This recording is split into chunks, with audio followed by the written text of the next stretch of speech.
My hiking boots had covered nearly 14 miles that Friday in early September, and every muscle in my legs screamed for rest. The Chihuahuan Desert stretched endlessly around me, a brutal landscape of creosote bushes, ocotillo and rust-colored rock formations that looked like ancient sentinels frozen in time. Most of my college friends had settled into mortgages and minivan payments by now, but here I was, taking a solo trip through one of the most isolated stretches of wilderness in New Mexico, trying to figure out what came next after leaving my nursing job in Albuquerque. The sun had begun its descent, painting the sky in shades of orange and deep purple, and I needed to find a spot to pitch my tent before darkness swallowed everything. I had been hiking off trail for most of the day, deliberately avoiding the more popular routes because I craved solitude. The foothills rose around me like crumbling staircases, dotted with boulders the size of small cars. When I spotted a cluster of sandstone formations creating a natural alcove, I felt a wave of relief wash through my exhausted body. It was perfect, sheltered from wind, invisible from any direction unless someone walked right up to it. I set up my small two-person tent behind the largest rock, positioning it so the opening faced the stone wall, rather than the open desert. Privacy felt important out here, even though I had not seen another human being since leaving the trailhead that morning. The silence was absolute, the kind of quiet that city people never truly experience, where you can hear your own heartbeat pulsing in your ears. I ate a cold dinner of trail mix and beef jerky, watching the stars emerge one by one until the entire sky transformed into a glittering canvas.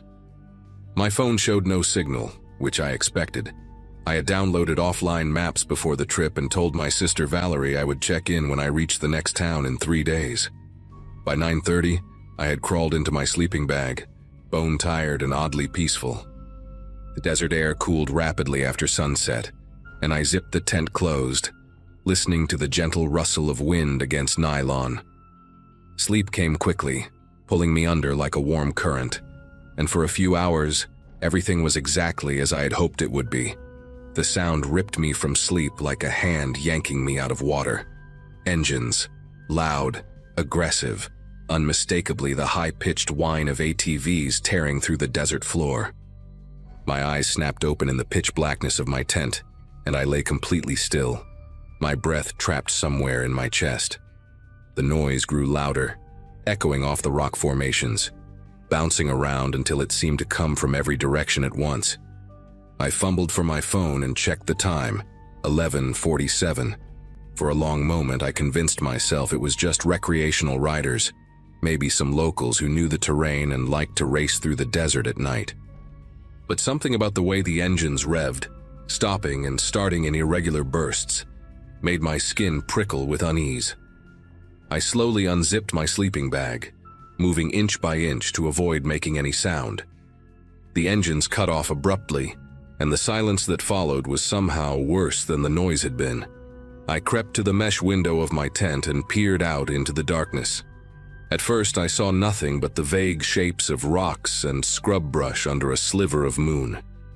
Then I noticed the lights, not headlights but handheld flashlights, 4 or 5 of them, bobbing about 300 yards to the east where the ground dipped into a shallow basin.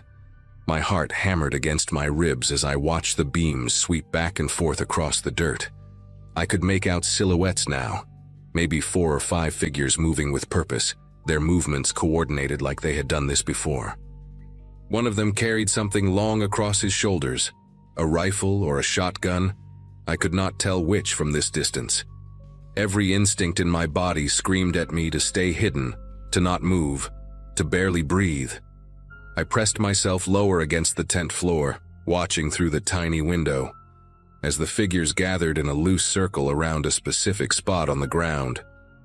Then I heard the sound of metal striking earth, rhythmic and deliberate, and I realized with dawning horror that they were digging. The digging continued for what felt like an eternity, but was probably closer to 20 minutes. I did not dare move from my position, barely allowing myself to blink as I watched the flashlight beams dance across the basin. My legs cramped from holding still, but the fear running through my veins kept me anchored in place. Eventually, the shoveling stopped, and I heard voices carry across the still night air. Low, masculine, too distant to make out specific words but close enough to catch the tone. They sounded casual, almost businesslike, like men discussing a routine task rather than whatever nightmare I was witnessing. Two of the figures broke away from the group and walked back toward where I assumed the ATVs were parked, disappearing behind a ridge. When they returned, they were dragging something between them, something large and heavy wrapped in what looked like a blue plastic tarp. The shape was unmistakable, even from 300 yards away. I had seen enough bodies during my years in the emergency room to recognize the proportions, the way the weight distributed, the limpness of limbs beneath synthetic material. They rolled the tarp into the pit with a carelessness that made bile rise in my throat. One of the men said something, and another laughed, a short barking sound that echoed off the rocks and reached me with sickening clarity. I watched as they began shoveling dirt back into the hole, working quickly now, their flashlights occasionally sweeping wider arcs across the terrain. Every time a beam swung in my general direction, I pressed my face into the tent floor and held my breath until spots danced behind my eyelids. My phone sat useless in my pocket, no signal bars mocking me with their absence. I thought about all the true crime podcasts I had listened to during long shifts, all the stories of people who stumbled onto something they should not have seen and paid the price. The desert was vast, empty, unforgiving. If something happened to me out here, Valerie would not even know to worry for another 3 days. By then I could be buried in my own shallow pit, just another mystery that the sand would eventually swallow. The men finished their work and gathered their tools. I watched one of them pour something from a jug over the freshly turned earth. Water maybe, or something to mask a scent from animals. They stood around for a few more minutes, smoking cigarettes whose orange tips glowed like tiny demons in the darkness. Then, one by one, they mounted their ATVs. The engines roared back to life, shattering the silence, and the headlights flicked on in a blinding burst. I buried my face in my arms as the beams swept across the desert floor, certain that at any moment they would land on my tent, and everything would be over. But the sound began to fade, moving away, heading south toward what I assumed was a road or a trail that connected to civilization. I waited until the noise dissolved completely into the night, until the only sound was my own ragged breathing and the frantic thudding of my pulse in my ears. Even then, I could not bring myself to move. I lay there in the darkness, trembling, replaying what I had seen over and over until the images burned themselves permanently into my brain. I must have stayed frozen in that position for at least an hour, maybe longer. Time had lost all meaning in the suffocating darkness of that tent. Eventually, the rational part of my brain began to reassert itself, pushing through the fog of terror with practical thoughts. I needed to get out of here. I needed to move, to put as many miles as possible between myself and that shallow grave before sunrise. If I left now and hiked through the night, I could reach the highway by mid-morning and flag down a car. I could call the police, report what I saw, let them handle it. Slowly, carefully, I began gathering my things, shoving my sleeping bag into my pack with hands that refused to stop shaking. I did not want to turn on my headlamp. The darkness felt like the only protection I had left, so I worked by touch alone, fingers fumbling with zippers and straps. When I finally had everything packed, I crept to the tent door and unzipped it just enough to slip outside. That was when I saw it, and the air left my lungs like I had been punched in the chest. A tire track. Fresh, deep, pressed into the soft desert sand no more than 6 inches from the edge of my tent. The tread pattern was thick and aggressive, the kind you see on off-road vehicles, and it curved around the rock formation in a deliberate arc before disappearing back toward the basin. They had come here. While I was hiding inside, paralyzed with fear, one of them had driven right up to my campsite, close enough to reach out and touch the nylon walls. Close enough to hear me breathing if I had made a single sound. I stared at that track in the pale moonlight, my mind refusing to process what it meant. They knew I was here. They had seen my tent, probably spotted it when their headlights swept across the rocks, and instead of confronting me, they had simply left. Why? The question gnawed at me as I stood there, exposed and vulnerable in the open air. Were they coming back?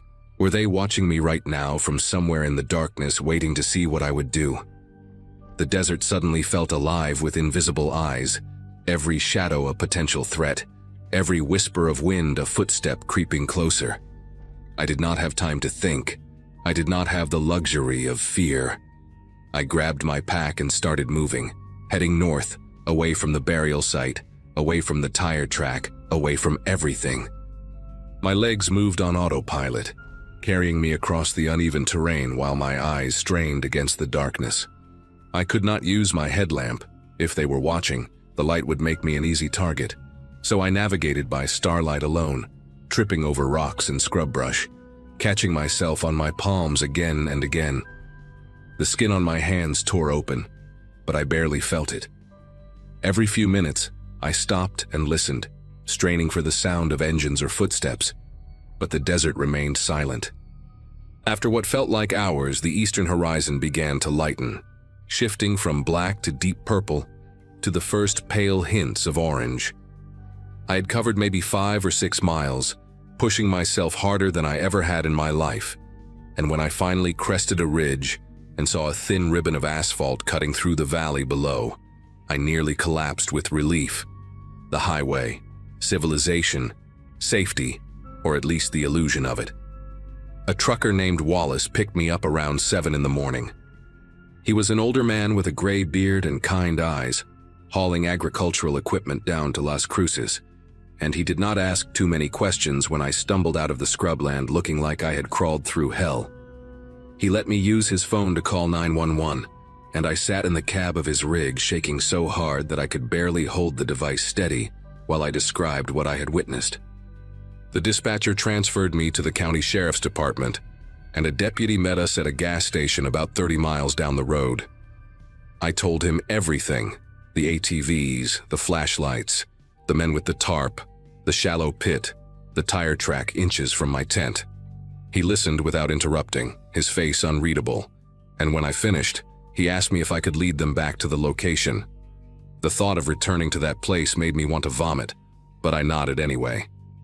Whatever was buried in that desert, whoever it was, they deserved to be found.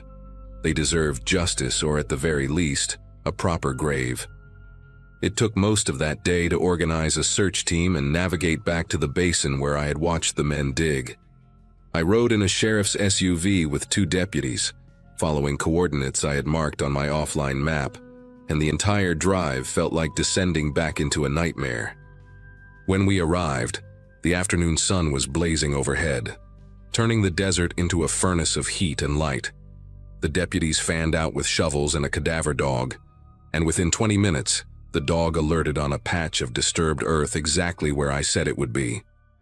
They dug carefully, methodically, and when the first corner of blue tarp emerged from the sand, one of the deputies looked at me with an expression I will never forget, a mixture of validation and horror, like he had hoped I was wrong but knew I was not. They found a body. A woman, the medical examiner later determined, probably in her early 40s, dead less than 48 hours. The case remains open to this day. They never caught the men responsible, never identified the victim, never explained why they left me alive when they clearly knew I was there. I have thought about that question every single day for the past 2 years. Sometimes I convince myself they did not see me at all, that the tire track was just a coincidence, a random pass during their sweep of the area. Other times, in the darker hours of the night when sleep refuses to come, I believe they made a deliberate choice. That killing a witness would have complicated things, drawn more attention, created another body to bury. Maybe I was more useful to them alive, a traumatized hiker whose story would sound too wild to believe, who had no real evidence beyond her own terrified eyes. I moved back east after that trip, took a nursing job in Pennsylvania, where the landscape is green and the horizons are short. I do not hike alone anymore. I do not camp in places where I cannot see who is coming from every direction. The desert took something from me that night, some fundamental sense of safety that I will never get back. But it also gave me something, The knowledge that I was strong enough to survive, smart enough to stay silent when silence was all that stood between me and a shallow grave. Whoever that woman was, I hope she has found peace. I hope someone, somewhere, is still looking for her. And I hope that the men who buried her in that basin are looking over their shoulders every single day, wondering if the witness they left alive will be the reason their world comes crashing down.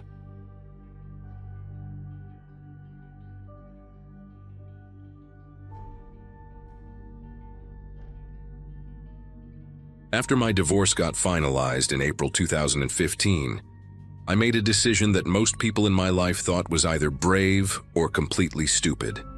I quit my accounting job at a firm in Baltimore where I had spent 9 miserable years, sold most of my furniture, and decided to hike a section of the Appalachian Trail alone. My therapist called it running away from your problems with extra steps, which made me laugh for the first time in months.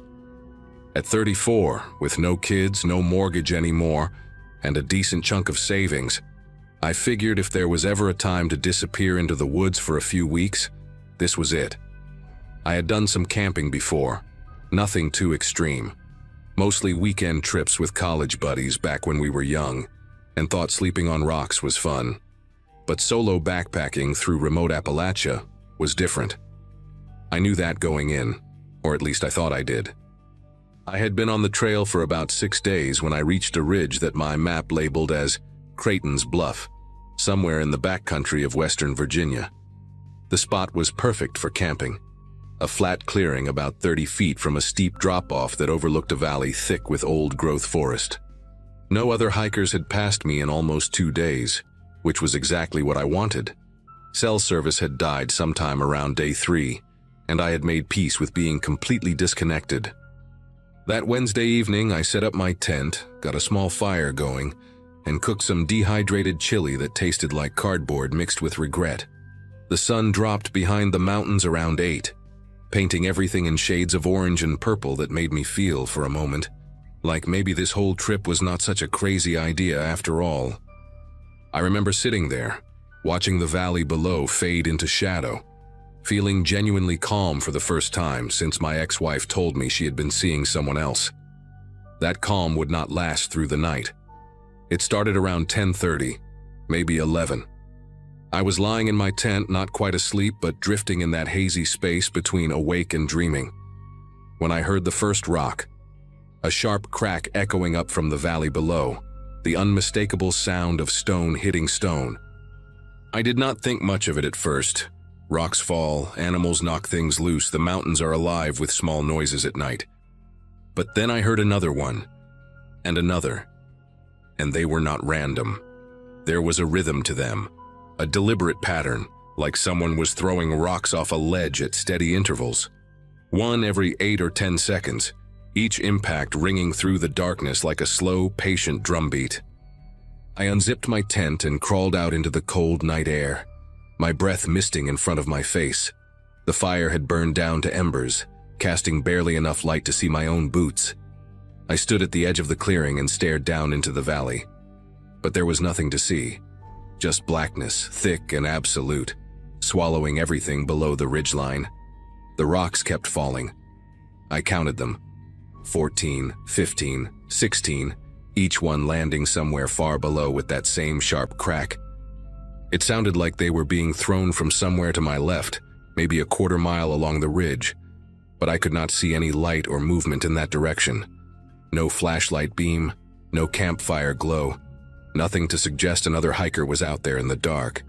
I told myself it was probably some animal, maybe a bear knocking stones loose while foraging, or a rock slide that just happened to have a weirdly consistent pace. But I had spent enough time in the woods to know what natural sounds felt like. And this did not feel natural. This felt intentional, purposeful, like someone was sending a message across the darkness, and I just could not understand what it meant. After about 20 minutes, the rocks stopped. The silence that followed was somehow worse than the noise had been. I climbed back into my tent, zipped it tight, and lay there with my eyes wide open, listening to my own heartbeat pound against the ground beneath me. I must have dozed off at some point, because the next thing I remember is snapping awake to complete silence. The kind of silence that feels wrong, like the forest itself is holding its breath. My watch said it was 1:47 in the morning. I lay still for a long moment, trying to figure out what had woken me, and then I saw it, a faint glow moving through the trees in the valley below. At first I thought my eyes were playing tricks on me, that maybe I was still half asleep and imagining things. But the light was real. It was dim and yellowish like an old lantern or a candle behind dirty glass, and it was weaving between the trees maybe half a mile down the slope. I grabbed my binoculars from my pack and pressed them to my face, trying to get a better look. The light bobbed and swayed as it moved, disappearing behind tree trunks and reappearing a few seconds later, heading in a direction that made no sense. There was no trail down there. I had studied my map carefully before setting up camp, and that part of the valley was unmarked wilderness, nothing but dense forest and rough terrain for miles. Then I saw another light. This one appeared further to the right, maybe 200 yards from the first, moving in a parallel path through the darkness. And then a third, even further out, barely visible through the canopy. 3 lights, all moving at roughly the same pace, all heading in the same general direction, like some kind of silent procession through the woods. I watched them for almost 15 minutes. My binoculars pressed so hard against my face that they left marks on my skin. The lights never flickered like flashlights would. They never swept back and forth like someone searching for a trail. They just drifted steadily forward, smooth and purposeful, weaving between obstacles I could not see. I tried to convince myself it was other hikers, maybe a group doing some kind of night trek, but nothing about the way those lights moved suggested normal hiking. Normal hikers stumble. Normal hikers stop to check their footing. These lights glided through the forest like they knew exactly where they were going, like they had walked that path 1,000 times before in the dark. Around 2:15, the lights changed direction, all 3 of them, almost simultaneously, like they had received some signal I could not hear. They stopped their forward movement and began angling upward toward the ridge, toward me. I lowered the binoculars and felt my chest tighten. It could have been a coincidence. The ridge was a natural landmark, and if those people were heading somewhere specific, following the high ground would make sense. But the timing felt wrong. They had been moving parallel to the ridge for 15 minutes, and now suddenly, they were climbing. I sat there in the darkness watching those 3 dim lights slowly ascend the slope, and I tried to calculate how long it would take them to reach the top. An hour maybe. Maybe less if they knew the terrain well. I thought about packing up and leaving, but hiking alone at night on a trail I barely knew seemed like a good way to twist an ankle or walk off a cliff. So I stayed. I told myself I was being paranoid, that those lights were probably just locals out hunting or checking traps or doing whatever people did in these mountains after dark. I told myself a lot of things that night. None of them made me feel any better. By 3 in the morning, the lights had disappeared. I had lost sight of them about 40 minutes earlier, when they dropped below the tree line on their way up the slope. I kept expecting to see them emerge from the forest at the edge of my clearing, to hear voices or footsteps approaching through the brush. But nothing came. The silence stretched on, thick and suffocating, broken only by the occasional rustle of wind through the leaves. I sat with my back against a tree, facing the direction the lights had been coming from, my headlamp off and my knife in my hand. It was a folding blade, nothing impressive, but holding it made me feel slightly less helpless. The fire had gone completely cold by then, just a circle of gray ash that offered no warmth and no light. I thought about relighting it, but something told me not to. Something told me that right now, in this moment, being visible was not a good idea. So I sat in the dark and I waited, my ears straining for any sound that did not belong. The mountains around me felt different than they had during the day, older somehow, hostile, like I had wandered into a place where I was not supposed to be, and something out there knew it. I do not know when I fell asleep. I did not mean to. Every nerve in my body was screaming at me to stay alert, but exhaustion must have won eventually. One moment I was staring into the darkness with my knife clutched against my chest, and the next I was blinking awake to pale gray light filtering through the trees. Dawn. I had made it to dawn. My neck ached from sleeping upright against the tree, and my fingers were stiff from gripping the knife handle for hours.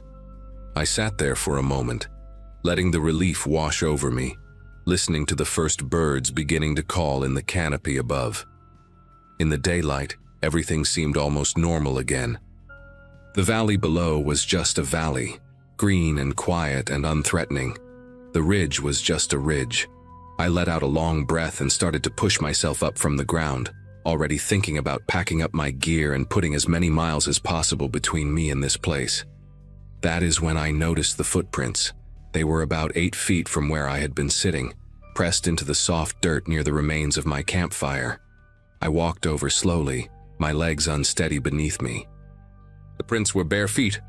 No boots, no shoes, just the clear impression of naked soles and toes pressed into the earth. They were wide, wider than my own feet by a good margin, and the toes were splayed apart in a way that looked almost unnatural, like whoever made them was used to walking without footwear.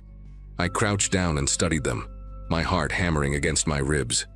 There were at least a dozen prints, overlapping in places, circling the dead fire in a slow, deliberate pattern.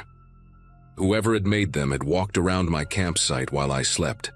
They had stood right there, right next to the ashes, close enough to touch my tent if they had reached out. I followed the tracks with my eyes, tracing their path around the fire pit, and felt something cold settle into my stomach when I saw where they led. The prints came right up to the base of the tree I had been leaning against. They stopped maybe 6 inches from where my legs had been stretched out in the dirt. Someone had stood over me in the darkness, barefoot and silent, watching me sleep, and I had not heard a thing. I packed my gear in under 5 minutes. I did not bother with breakfast, did not bother folding my tent properly, did not bother with any of the careful routines I had developed over the past week on the trail. I just shoved everything into my pack with shaking hands and started moving. The footprints led away from my campsite toward the eastern edge of the ridge, disappearing into a dense thicket of rhododendron that I had no intention of following. I went the opposite direction, back toward the main trail, walking as fast as I could without breaking into a full run. Every few minutes I would stop and listen, scanning the trees around me for any sign of movement. The forest was quiet except for the birds and the soft crunch of my boots on the dirt. Too quiet, maybe. I kept thinking about those wide, splayed toes pressed into the earth, about how close they had been to my body while I slept. I kept thinking about the lights in the valley, moving in perfect coordination through the darkness. And I kept thinking about the rocks, that steady rhythm echoing across the mountains like a signal. A signal to whom? A signal for what? I did not want to know the answer. I just wanted to get out of there. I hiked for nearly 7 hours straight, barely stopping except to drink water and check my map. By late afternoon, I had reached a small town called Bradshaw's Crossing.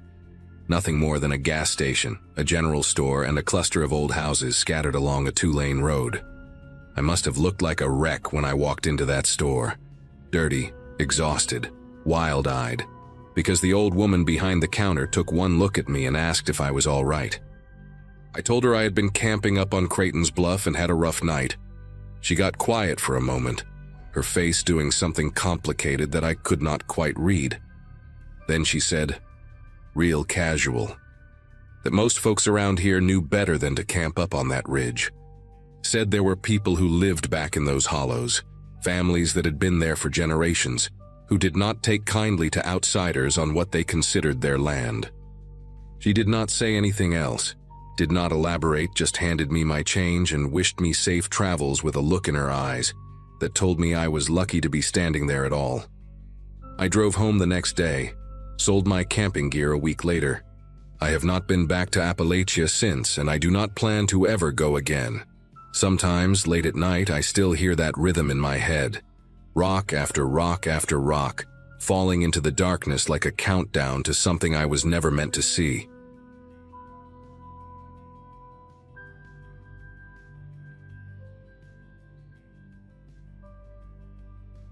My college roommate, Brianna, had been planning this camping trip for months. It was supposed to be a celebration. All 5 of us had just survived our junior year finals, and we were desperate to decompress before summer internships scattered us across different states. The group was me, Brianna, our friend Chloe from the photography club, and 2 guys from our study group, Austin and Wesley. Brianna and I had shared a dorm since freshman year, which means I was 21 that spring, still young enough to believe that bad things only happened to people who made bad decisions.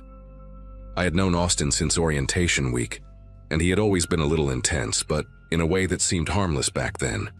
He was the kind of guy who would text you 17 times if you did not respond within an hour, who remembered every detail of every conversation you ever had with him.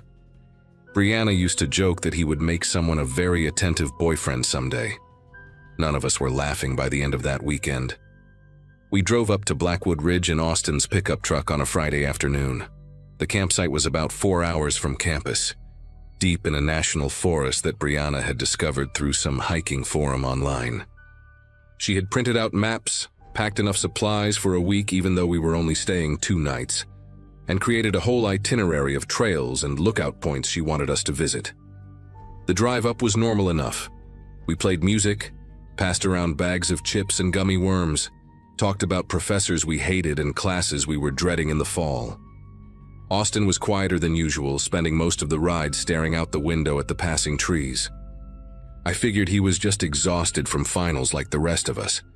When we finally pulled off the main road onto the dirt path leading to our campsite, the sun was already starting to dip below the tree line. The forest closed around us like a fist, branches scraping against the windows as if trying to get in. I remember thinking how isolated we were, how far from everything. At the time, it felt like freedom. We set up camp in a clearing about half a mile from where we parked. Wesley and Brianna handled the tents while Chloe gathered kindling for the fire pit. Austin immediately started giving directions, even though nobody had asked him to be in charge. He told Wesley the tent stakes were going in at the wrong angle. He told Brianna the rain fly was inside out. He walked over to where Chloe was collecting sticks and started sorting through her pile, tossing aside the ones he deemed too damp or too thin. I watched him from across the clearing, and something about the way he moved struck me as odd. There was a nervous energy to him, a tightness in his shoulders that had not been there during the drive. When I asked if he was okay, he turned to me with this strange look, not angry, not sad, just empty somehow, and said he was fine. Then he smiled, but the smile did not reach his eyes. Brianna caught my gaze and shrugged, mouthing the word finals, as if that explained everything. I wanted to believe her. That first night around the campfire should have been perfect. The sky was clear, filled with more stars than I had ever seen living in the city, and Chloe had brought her portable speaker so we could listen to music while we roasted marshmallows. But Austin kept steering the conversation in uncomfortable directions. He brought up a party from sophomore year where Brianna had gotten too drunk and needed someone to walk her home. He had been that someone, and he made sure we all remembered it. He mentioned the time he had helped Chloe edit her photography portfolio at 2 a.m. before a submission deadline. He talked about lending Wesley money for textbooks, about driving me to the pharmacy when I had the flu last winter. Every story was technically true, but the way he told them made it sound like we all owed him something. Wesley tried to change the subject a few times, but Austin kept circling back. By the time we crawled into our tents around midnight, the mood had shifted. The easy laughter from the car ride felt like it belonged to a different trip entirely. I woke up Saturday morning to the sound of arguing. The sun was barely up, pale light filtering through the tent fabric, and I could hear Austin's voice outside, low and insistent. I unzipped the flap just enough to see him standing with Chloe near the edge of the clearing. She had her arms crossed tight against her chest, and even from 20 feet away I could tell she was upset. Austin was leaning toward her, one hand gesturing toward the woods, the other gripping her elbow. When Chloe tried to pull away, he held on for just a second too long before letting go. She walked back toward the tents without looking at him, her face pale. I pretended to be asleep when she climbed back into the tent she shared with Brianna. Later, when I asked what happened, Chloe said Austin had wanted her to go on an early morning hike with him, just the two of them. When she said no, he had gotten weird about it. She used that exact word, weird. Not angry, not aggressive, just weird. Like he could not understand why she would possibly refuse. Like the concept of someone saying no to him did not compute. Brianna suggested we all stick together for the rest of the trip, and we agreed. But Austin acted like nothing had happened. The rest of the morning, Austin kept finding reasons to separate us. He asked Wesley to help him gather firewood on the opposite side of the camp, then spent 40 minutes walking him deeper and deeper into the trees until Wesley finally insisted they head back. He told Brianna there was an amazing view just 10 minutes down a trail, and when she said she would rather wait for the group, he sulked for an hour. He kept appearing beside me whenever I wandered even a few feet from the others, materializing silently like he had been watching and waiting for the moment I was alone. Each time he would say something casual. "Nice morning. Did you sleep okay? Want to check out that stream I found?" But his eyes tracked my movements with an intensity that made my skin prickle. By noon, we had all noticed the pattern. Wesley pulled me aside while Austin was in his tent and whispered that something was seriously wrong. He said Austin had been talking during their firewood walk about how none of us appreciated him, how he did everything for this group and got nothing in return. Wesley's hands were trembling when he told me. He wanted to leave. We all did. But Austin had the only car, and he had the keys in his pocket. We tried to act normal for the rest of the afternoon, but the tension was suffocating. Every conversation felt like walking through a minefield. Austin would join in, say something that seemed friendly enough on the surface, and then add a little comment that landed like a slap.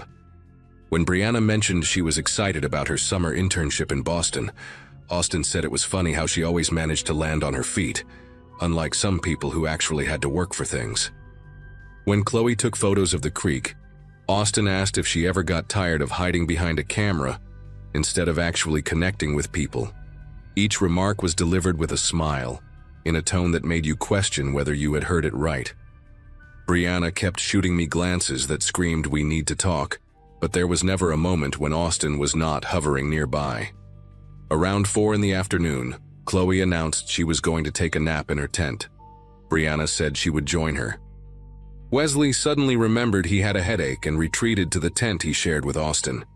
I started to follow Brianna, desperate to regroup and figure out a plan, but Austin stepped directly into my path. He told me he needed to talk to me about something important. His voice was calm, almost gentle, but there was something underneath it that made every instinct in my body scream to run. I said I was tired too, that we could talk later, but he shook his head slowly. He said this could not wait. He said he had found something in the woods earlier that morning, something bad. A hiker, he said, about a mile down the eastern trail. She had fallen and hurt her leg, could not walk, and was alone out there with no cell service and no way to get help.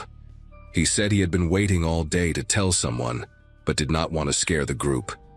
He said the woman was in real pain and we needed to help her right now. His eyes locked onto mine, unblinking, and he reached out to take my hand. He said the others would slow us down, that we needed to move fast, just the two of us. Something about the way he said it, just the two of us, made my heart start pounding so hard I could feel it in my throat. I told him we should get Wesley. Austin's face flickered. Just for a fraction of a second, something dark passed behind his eyes before the mask slipped back into place. He said Wesley would only slow us down, that the woman needed help now and we were wasting precious time. I told him we should at least tell Brianna where we were going in case something happened. Austin's grip on my hand tightened, and he said there was no time, that every second we stood here arguing was a second that poor woman was suffering alone in the woods. His voice cracked on the word suffering, like he was genuinely upset, and for a moment I almost believed him. Almost. But then I remembered something. That morning, when I had woken up to Austin and Chloe arguing, the sun had barely risen. Austin claimed he found this injured hiker during an early morning walk, but he had been with Chloe at dawn, trying to convince her to go hiking with him. He had not gone anywhere alone, There was no injured hiker. There never had been. The realization hit me like ice water, and I yanked my hand away from his so hard I stumbled backward.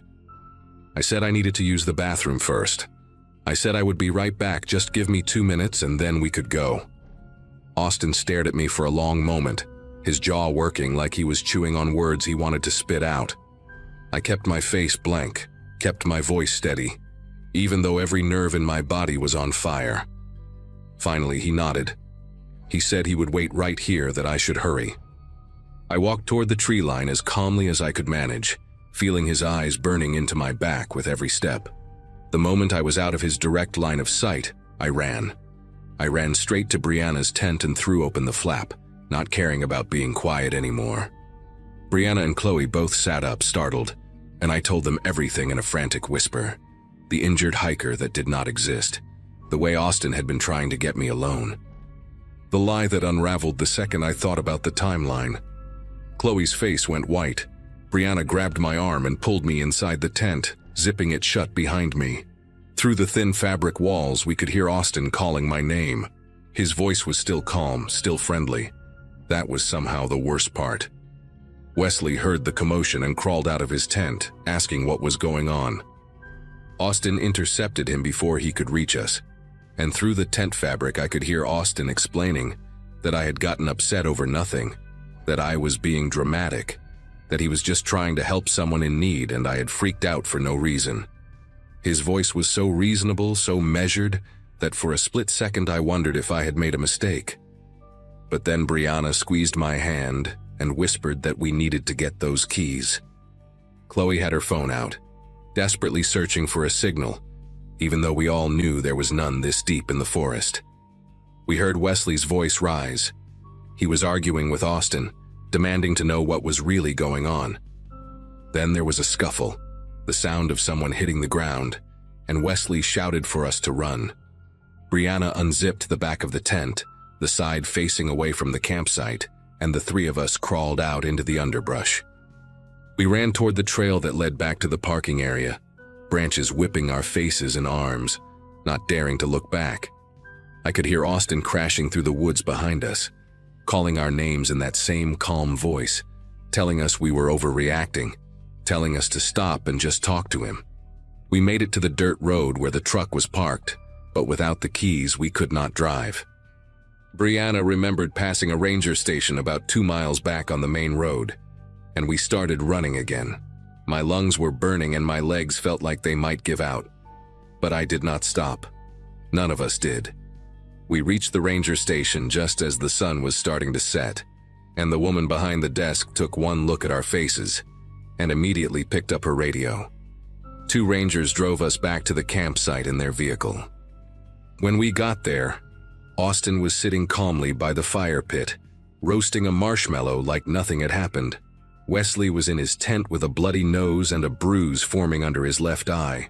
Austin tried to explain that it was all a misunderstanding, that we had panicked over a joke, but the rangers were not buying it. They escorted us to our cars. One ranger drove Austin's truck with Austin in the passenger seat, while the other followed with the rest of us. We filed a report at the local police station that night. Austin was not arrested, but there was a record now, a paper trail. We never spoke to him again after that weekend. I heard through mutual friends that he transferred schools the following semester. Sometimes I still think about that moment in the clearing, when he took my hand and asked me to follow him into the woods. I think about what might have happened if I had not remembered that he was with Chloe that morning. If I had believed him, if I had gone.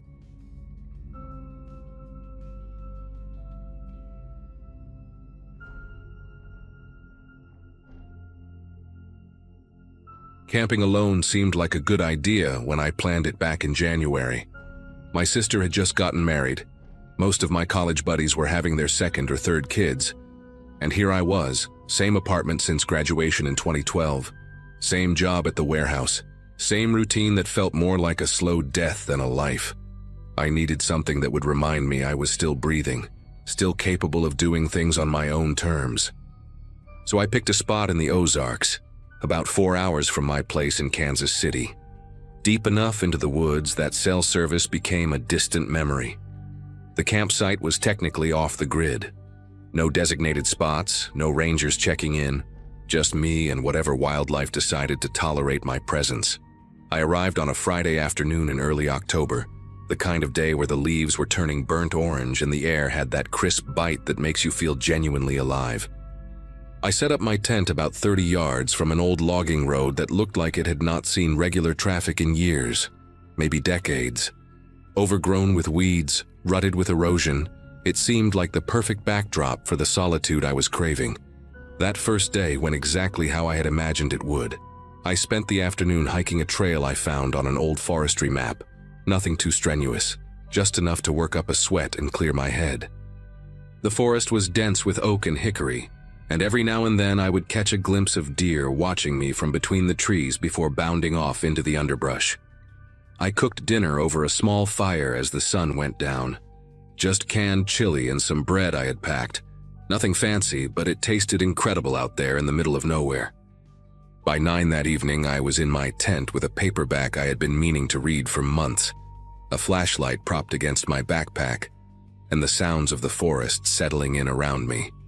Owls hooting somewhere in the distance, branches creaking in the wind, the occasional rustle of something small moving through the fallen leaves. I fell asleep around 10, feeling more at peace than I had in months, completely unaware that in a few hours, that peace would shatter into something I still have nightmares about. The sound that woke me was not loud, but it was wrong. Out here, you get used to the natural rhythm of the forest pretty quick. Animals moving through brush, wind pushing through branches, the occasional crack of a dead limb falling somewhere in the darkness. But this was different. This was mechanical. A low rumble that grew steadily louder, the unmistakable groan of engines working hard against rough terrain. I lay there in my sleeping bag, eyes open, heart starting to pick up speed, telling myself it was probably just some hunters using the old logging road as a shortcut. People did that sometimes, right? Used abandoned roads to get deeper into hunting grounds. But something in my gut was telling me to stay quiet, stay still.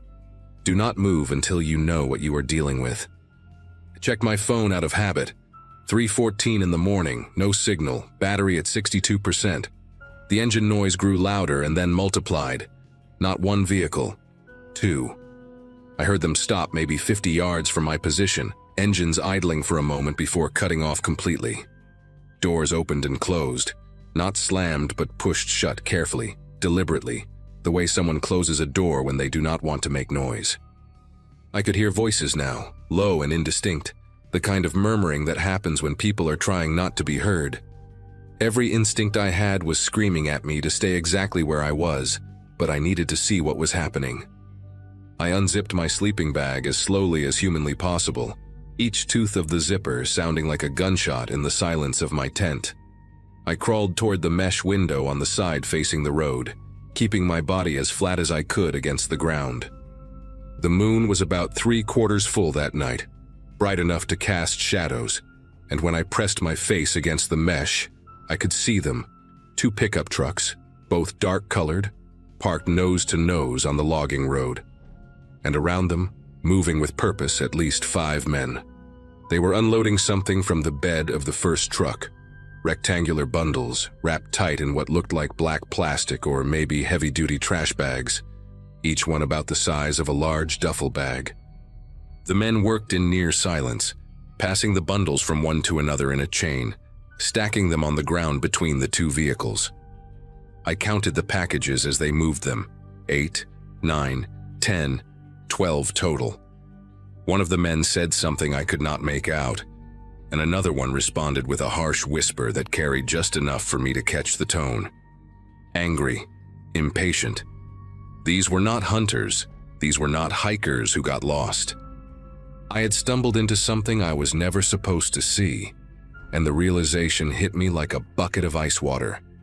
I pressed myself even flatter against the floor of my tent, trying to make myself as small as possible, barely breathing.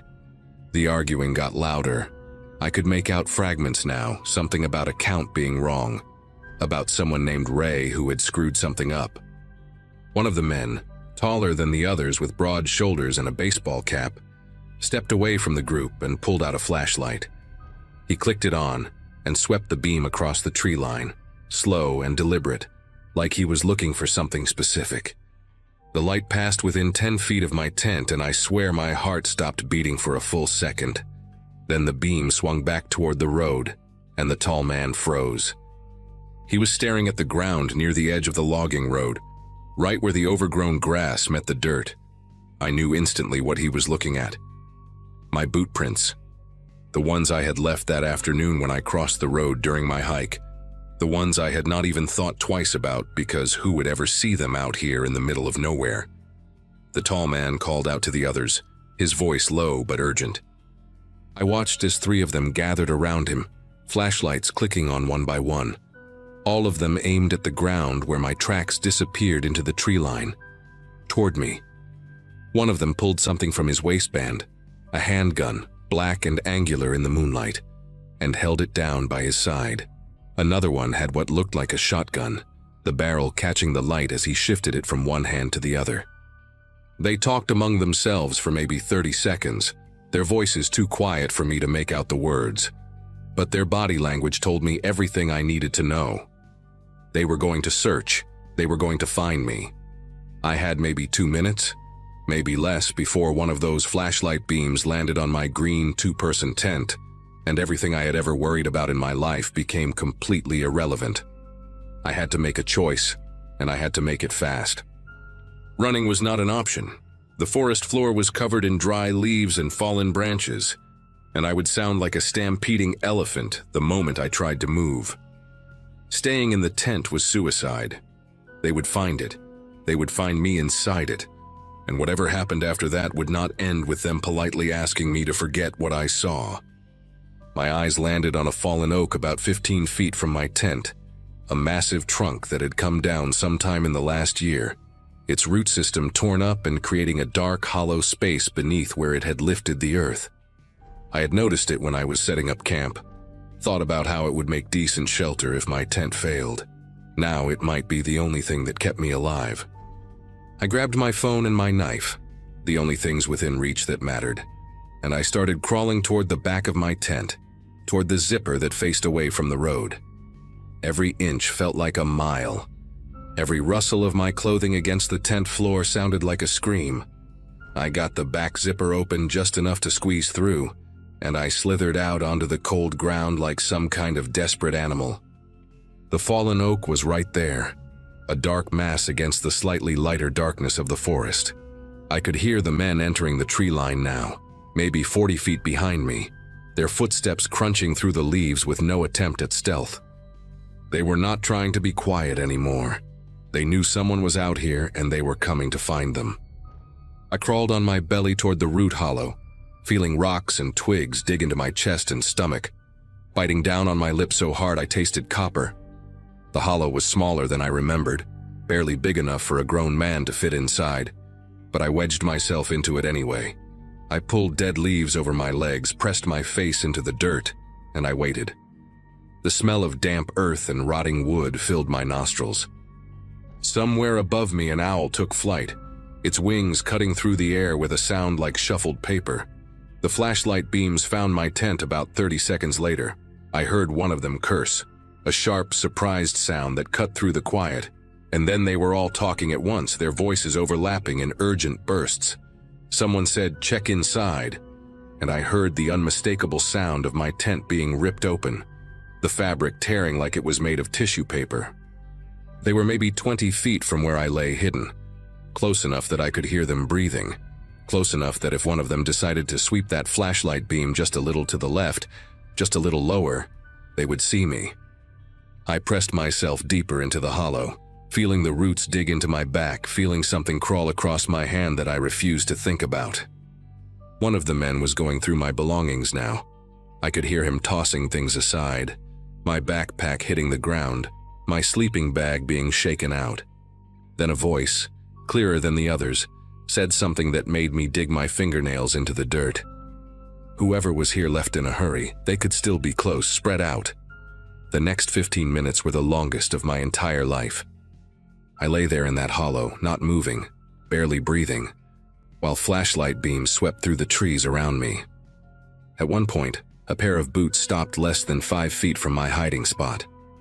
I could see them through a gap in the roots, brown work boots caked with mud, standing right there on the other side of the fallen trunk. The man was breathing hard, annoyed, muttering something under his breath about wasting time. I watched those boots pivot slowly, the flashlight beam passing directly over the trunk above my head, and I made a deal with whatever God might be listening. If I survived this night, I would never take another moment of my ordinary, boring life for granted. The boots turned and walked away, crunching through the leaves toward the road, and I finally let myself take a full breath. But I did not move. I did not make a sound. I stayed exactly where I was, buried in the dirt like a corpse, waiting. Eventually, I heard them gathering back by the trucks. The tall man was giving orders, his voice carrying through the still night air. They were going to finish what they came here to do and get out. If whoever was camping here had run off into the woods, they were probably miles away by now, not worth chasing in the dark.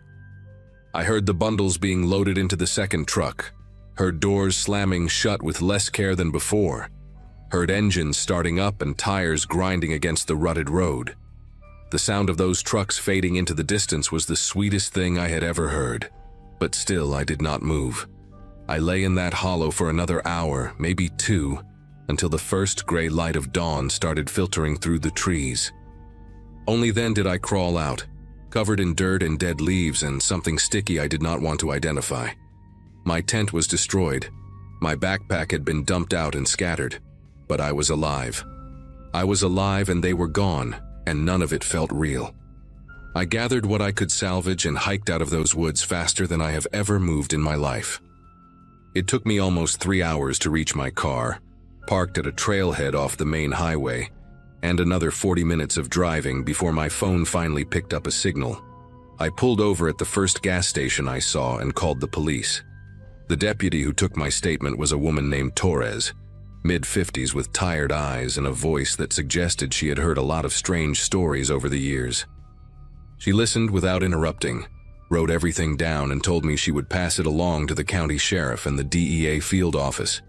She also told me, in that careful way cops have when they are trying not to scare you, that I should probably stay with family for a while, just in case. I did not ask her to explain what she meant by that. I did not need her to. I drove straight to my sister's place in Springfield and did not go back to my apartment for 2 weeks. I never heard anything official about what happened that night. No arrests made the news, no drug busts in the Ozarks that matched what I saw. Torres called me once, about a month later, to tell me the investigation was ongoing but that I should not expect any updates. She thanked me for coming forward and reminded me again to be careful. That was it. Sometimes I wonder if those men ever figured out who I was, if they went back to that campsite and found something I left behind, some piece of identification I did not think to grab in my panic. Sometimes I lie awake at night and imagine a dark pickup truck parked outside my building, engine idling, waiting. But it has been almost 2 years now, and nothing has happened. I still go camping, not alone anymore and never anywhere remote. I stick to established campgrounds with rangers and other families and cell service. I traded solitude for safety, and I have made my peace with that. But every now and then, when I am lying in my tent and I hear an engine in the distance, my whole body goes rigid, and I am right back in that hollow, pressing my face into the dirt, praying those boots do not come any closer.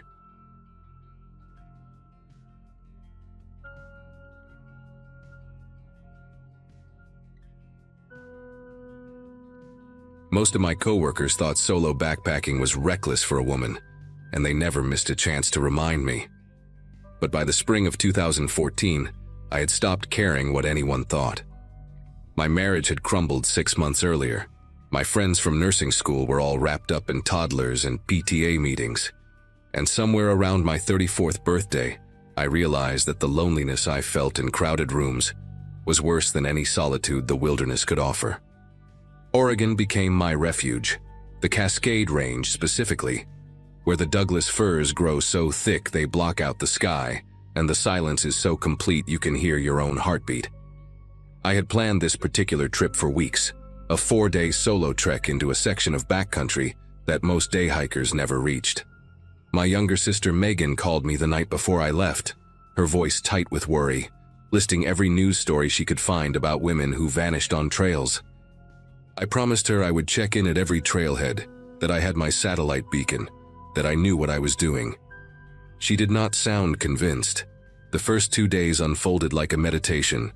I covered about 14 miles each day, my boots finding rhythm on the packed earth, stopping only to filter water from streams so clear you could count every pebble on the bottom. The burn in my calves and shoulders felt earned, purposeful. Nothing like the hollow exhaustion of crying myself to sleep in an empty apartment. By the third evening, I had pushed deep into the backcountry, reaching a small clearing roughly 7 miles from the nearest marked trailhead. I found the spot through a backpacking form, one of those hidden gems that experienced hikers whisper about, but never post coordinates for. It was perfect. Level ground for my tent, a creek babbling maybe 30 feet away, surrounded by forest so dense it felt like a fortress. I made camp while the light was still golden, hung my food bag from a high branch, and crawled into my sleeping bag with that particular peace that only comes from physical exhaustion and total isolation. I remember zipping the tent closed and thinking, finally, I can breathe. I woke to darkness and the sound of the zipper. Not a fast sound, not the careless tug of wind against fabric. This was slow, deliberate, a centimeter at a time, the metal teeth separating with a soft purr that seemed impossibly loud in the stillness. My eyes snapped open and I lay there, every muscle locked, my mind scrambling to make sense of what I was hearing. The zipper stopped. I held my breath, straining to hear anything else. Footsteps, breathing, the rustle of clothing. Nothing. Just the creak in the distance and the blood pounding in my ears. I told myself it was an animal, maybe a raccoon investigating the tent, maybe the fabric had settled in the cooling night air. But I had camped dozens of times, and I knew what wind sounded like against nylon. This was not wind. This was someone testing how quietly the zipper could be opened, someone checking whether I would wake. I do not know how long I lay there. Maybe 30 seconds, maybe 5 minutes. Time becomes strange when your body floods with adrenaline, and your brain is screaming at you to move, but your limbs refuse to cooperate. I thought about the pepper spray in the side pocket of my pack, about the small knife I kept clipped to my belt, about the satellite beacon that was supposed to be my lifeline. All of it was useless if I could not make myself move. When the zipper sound did not return, I forced myself to sit up, my sleeping bag rustling so loudly it made me wince. I grabbed my headlamp from the mesh pocket near my head and held it like a weapon, my thumb hovering over the power button. I counted to 10, then to 20, giving whoever, whatever, was outside time to leave.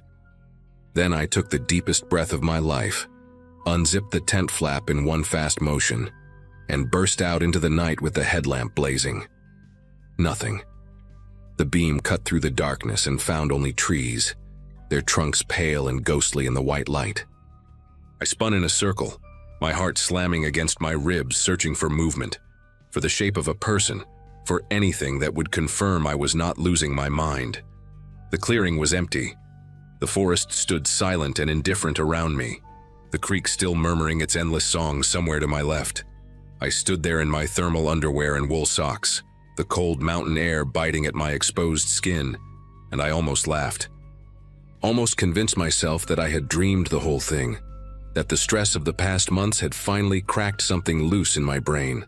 Then I turned back toward my tent and saw my hiking poles. I had planted them in the ground beside the tent vestibule before bed, crossed in an X the way I always did, so I could find them easily in the morning. Now they were lying flat on the ground, parallel to each other, positioned almost neatly about 3 feet from where I had left them. The air left my lungs like I had been punched. I swept the headlamp beam across my campsite, forcing myself to look, to really look at everything. My backpack was leaning against a tree where I had left it, but the main compartment buckles were undone. I always fastened them, It was habit, muscle memory from years of keeping my gear secure. I walked toward it on legs that felt like they belonged to someone else. And when I got close, I could see that the top flap had been lifted, the contents slightly rearranged. My first aid kit was on top now, though I distinctly remembered packing it beneath my rain jacket. Someone had been going through my things while I slept, and they had been quiet enough that I only woke when they started on the tent. The thought made my throat close up. How long had they been there? How close had they gotten before I heard the zipper?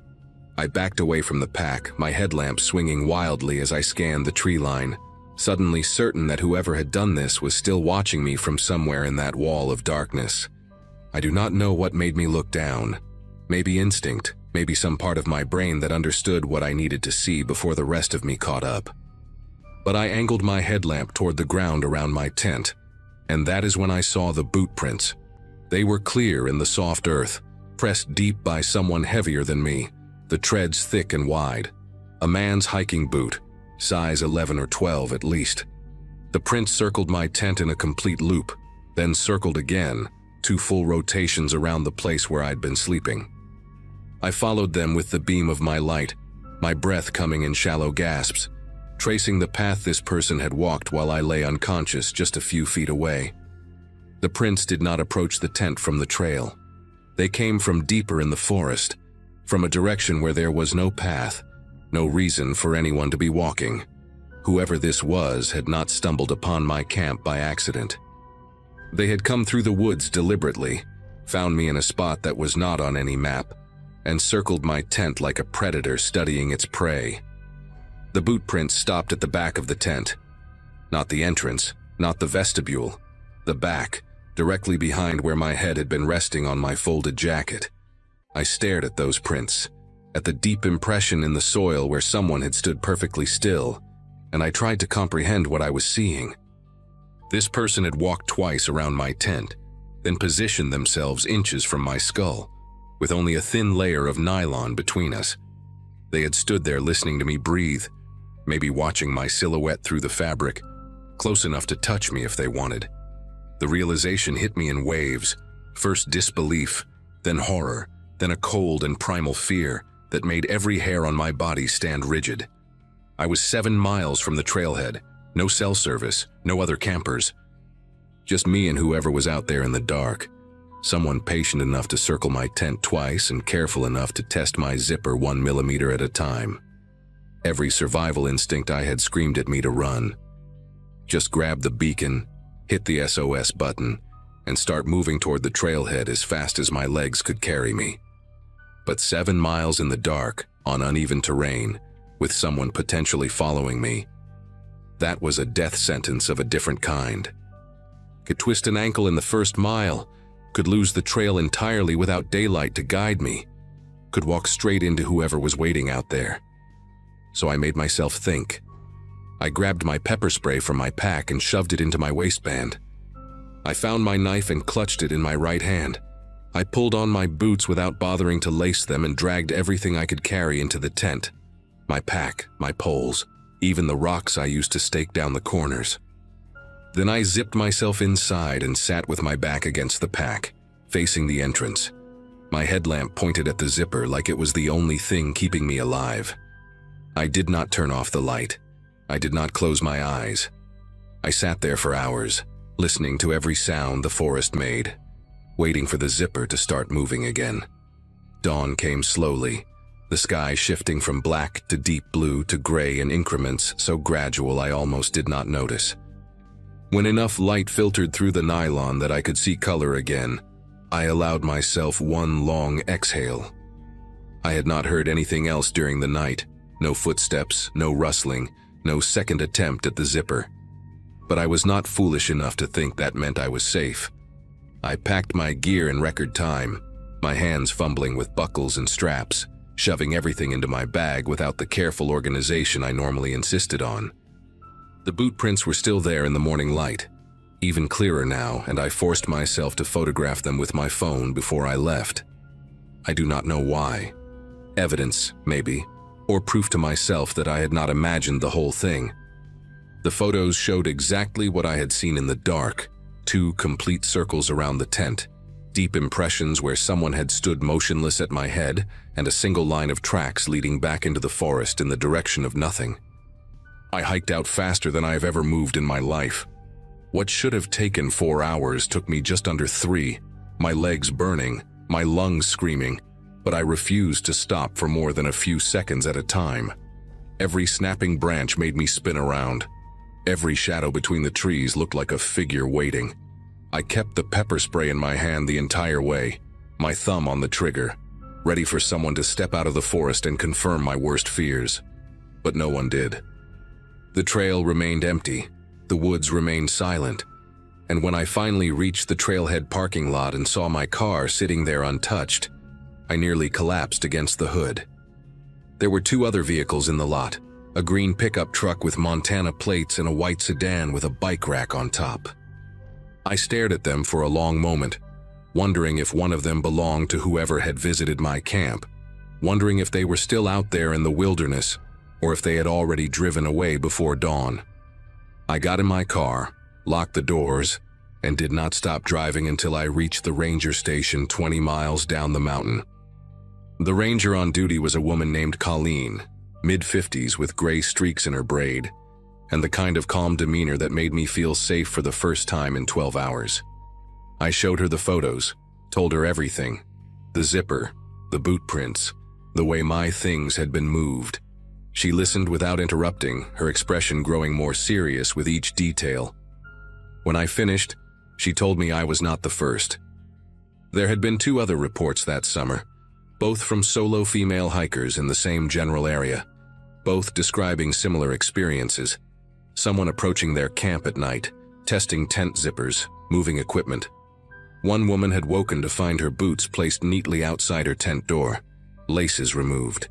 Another discovered a small pile of rocks stacked beside her head, placed there while she slept. Colleen said they had increased patrols but never caught anyone, never found a permanent camp or any other evidence. She took down my information, filed a report, and told me to contact local law enforcement if I wanted to press further. I drove home that afternoon and did not go back to the Cascades for 2 years. I still hike. I refuse to let whoever that was take that away from me, but I never camp alone anymore, and I never will again. Sometimes at night, when I am lying in bed in my apartment with the doors locked and the city humming outside my window, I think about those boot prints circling my tent. I think about the patience it took to move that slowly, that quietly, to test a zipper 1 tooth at a time while a woman slept inches away. I think about what would have happened if I had not woken up, if the sound had not pulled me from sleep at exactly the right moment. The ranger told me they never caught anyone, and as far as I know, they still have not. I check the hiking forums sometimes, looking for new reports from that area, hoping I will read that someone was arrested, that the mystery was solved. But there is never any update, never any resolution. Just silence, and the knowledge that somewhere in those mountains someone is still out there, walking through the trees in the dark, circling tents, testing zippers, waiting for the ones who do not wake up.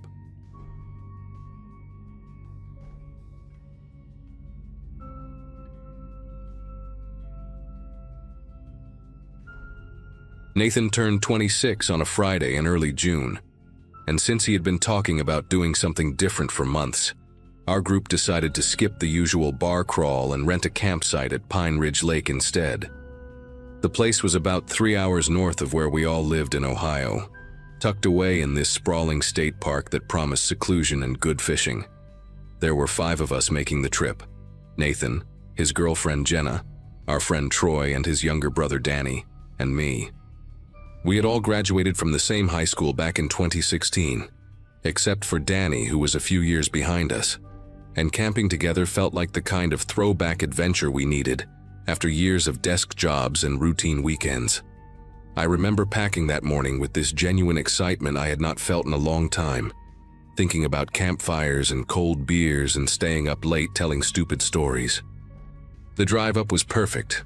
All green hills and that particular early summer light that makes everything look like a postcard. None of us could have known what was waiting for us at that lake. We pulled into the campground around 4 in the afternoon, and the ranger at the entrance booth was this older guy with a sun-weathered face who handed us a paper map and pointed us toward site number 17. The campground was laid out in a big loop around the lake, with maybe 30 sites total, but ours was at the far end where the loop curved back into thicker woods.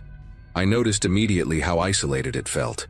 Site 16 to our left was completely empty, just a fire pit and a wooden post with the number on it, and beyond that the trees grew dense and dark. The ranger mentioned that weekday bookings were slow this time of year, and that we might have this whole section to ourselves. Nathan loved that idea, said it meant we could be as loud as we wanted without bothering anyone. We spent the next 2 hours setting up our tents, gathering firewood from the designated area, and hauling our coolers down to the site. Jenna had made this elaborate birthday cake that somehow survived the drive in a special container, and we stuck candles in it right there on the picnic table while the sun started dropping behind the tree line. By the time we got the fire going and cracked open the first round of beers, the sky was turning that deep orange color that only exists in places far away from city lights. Everything felt exactly right. The night came on fast and thick, the way it does when you are miles from any real town. We sat around the fire, passing a bottle of whiskey Nathan had brought, trading old stories and giving him grief about getting older. Danny had this portable speaker playing classic rock at a reasonable volume, and Jenna was roasting marshmallows with this very specific technique she kept insisting was the only correct way. Around 11, Troy mentioned he needed to grab something from the car, and when he came back he had this weird look on his face. He said he thought he saw a light moving through the trees near Site 16, like a flashlight beam sweeping low to the ground. We all looked over but saw nothing except darkness and the vague shapes of branches. Nathan figured it was probably the ranger doing a late patrol or maybe some animal reflecting our fire. We laughed it off, but I noticed Troy kept glancing in that direction for the next 20 minutes. The woods beyond our little circle of firelight seemed to press in closer than before, and the spaces between the trees looked deeper somehow, like they went on forever into nothing. Around midnight we heard the laughter for the first time. It came from the direction of Site 16, this burst of sound that seemed to cut right through the quiet. It sounded like a group of people, maybe 3 or 4 voices, laughing at some joke we could not hear. Jenna said it was probably late arrivals setting up camp, people who drove in after dark to get an early start on their weekend. That made sense, and we all relaxed a little, though I remember thinking it was strange we had not heard a car pull up, or doors slamming, or any of the usual noise that comes with people arriving somewhere new.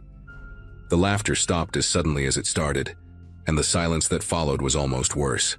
Danny turned down his speaker, and we all sat there listening, waiting for more sounds. Voices, tent poles clicking together, a cooler being dragged across gravel. But there was nothing. Just the crackle of our fire and the occasional splash of something moving in the lake behind us.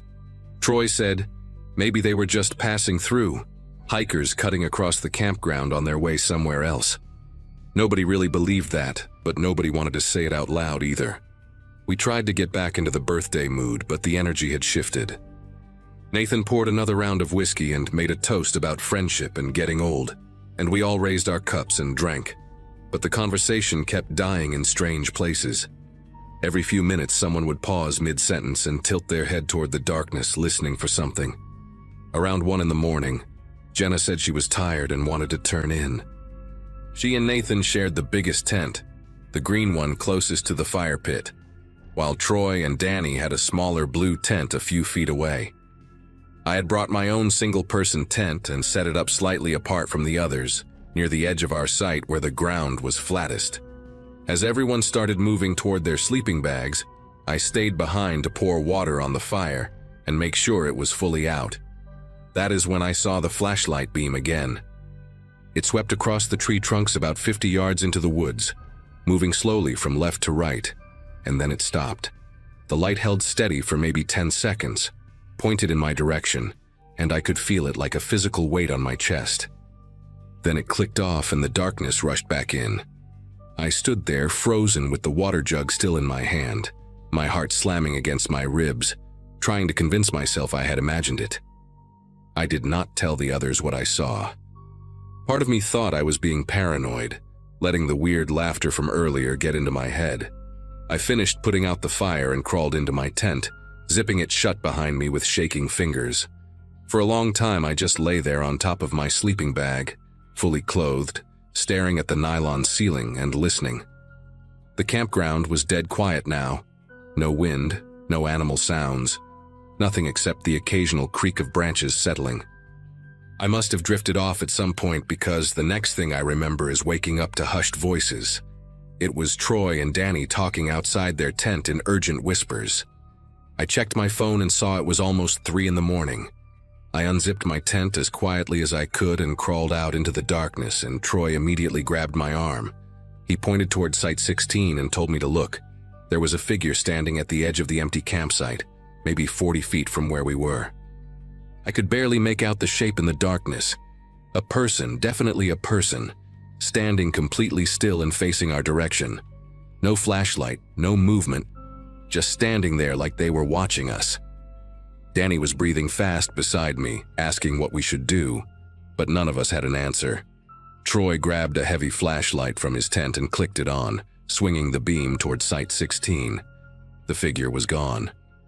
Just the empty fire pit and the wooden post with the number on it, and the dark wall of trees beyond. We swept the light back and forth across the tree line, but there was nobody there. No movement. Nothing to prove what we had all just seen. Danny wanted to wake up Nathan and Jenna, but Troy said we should wait.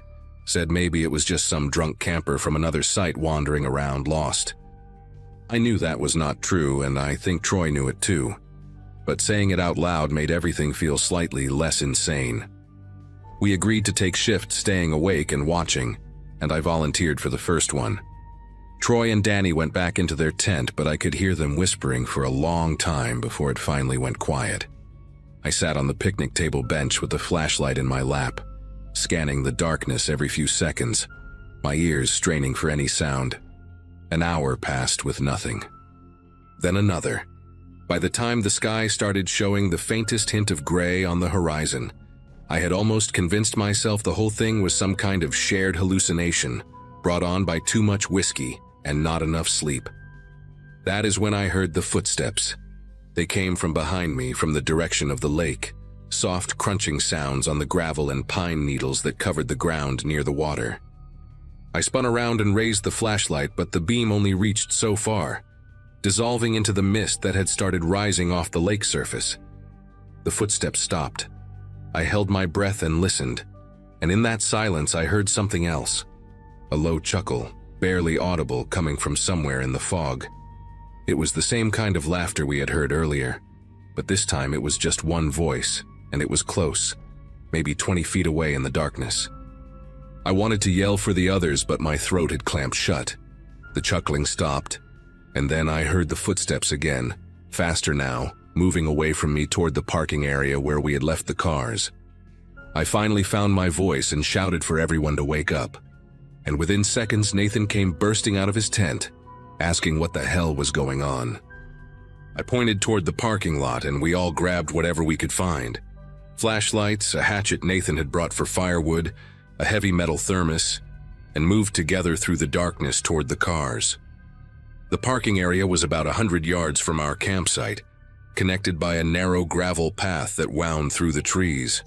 We moved in a tight group with Nathan in front and me bringing up the rear, flashlight beams cutting wild patterns through the darkness.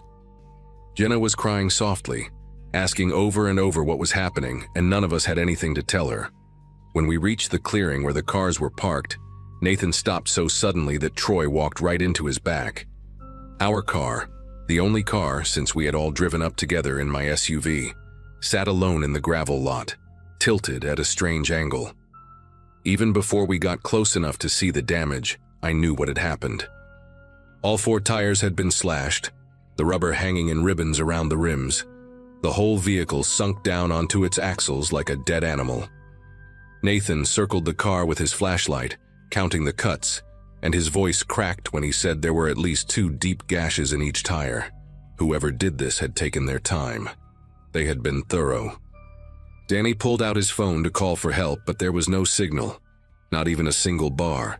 and when the rest of us checked our phones, it was the same story. We were 3 hours from home with no way to drive and no way to call anyone. Troy said we needed to walk to the ranger station near the entrance, that it was only about a mile down the main road, and someone would be there, or at least there would be a landline phone we could use. Nathan agreed, but Jenna refused to move, saying she was not walking through the dark with someone out there watching us. That is when we heard the sound that made everything worse. A tent zipper, the distinctive ripping noise of nylon teeth separating, coming from the direction of our campsite.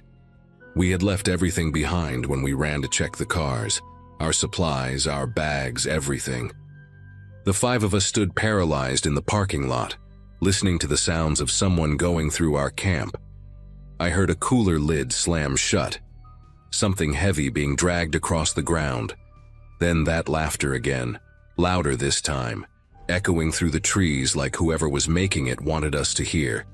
Jenna grabbed Nathan's arm and begged him to do something, but what could any of us do? There was one of them that we knew of, maybe more, and they clearly knew this place better than we did. They had been watching us all night, waiting, and now they had us exactly where they wanted us. Nathan made the call. We were going to the ranger station, all of us together, and we were going now.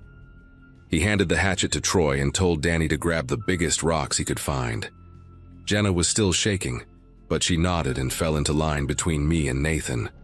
We started down the main road, moving fast, flashlights pointed straight ahead. The road was paved but narrow, with thick woods pressing in on both sides, and every shadow looked like a person waiting to step out. About halfway to the ranger station, we heard footsteps in the trees to our left, keeping pace with us, crunching through the underbrush maybe 30 feet away. Nobody said anything. We just walked faster, almost running, our breath coming in ragged gasps. The footsteps matched our speed. Then they started getting closer.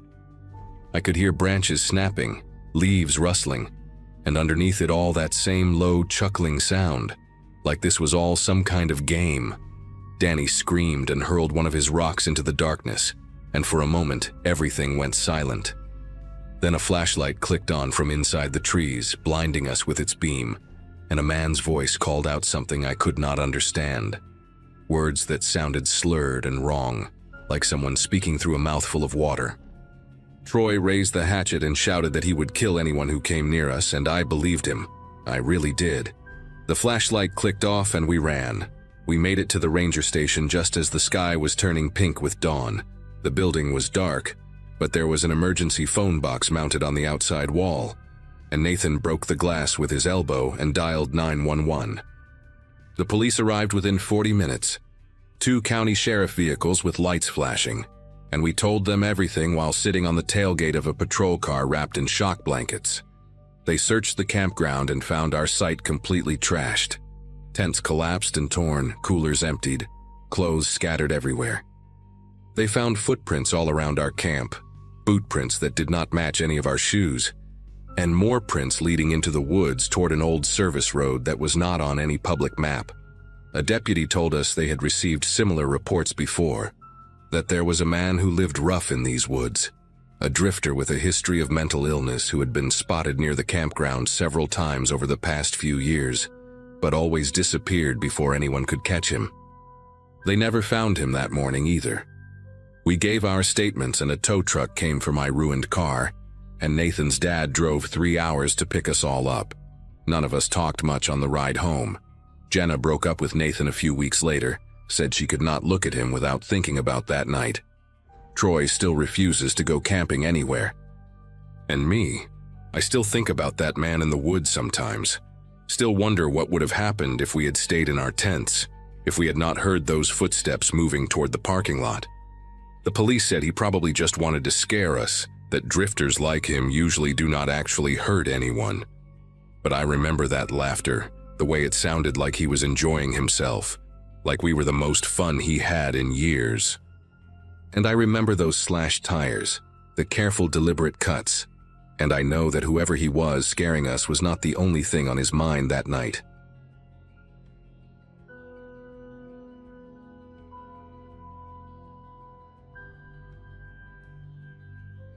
I'd been looking forward to that camping weekend for weeks, mostly because life had been so loud lately that I needed a place where my phone couldn't buzz every 3 minutes.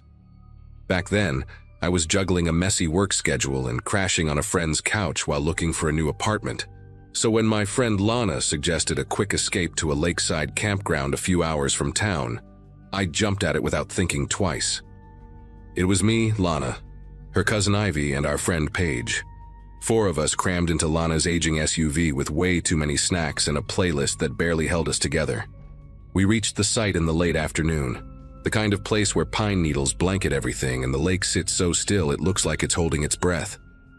Setting up camp felt almost therapeutic, staking the tents, dragging logs into a crude bench around the fire pit, and arguing over who was worst at tying knots.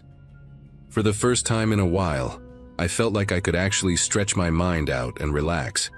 The night eased in slowly, that bluish hour when the trees turn into silhouettes and conversations start to loosen. We made dinner on a small grill Lana insisted on bringing, even though it looked like it belonged in a museum.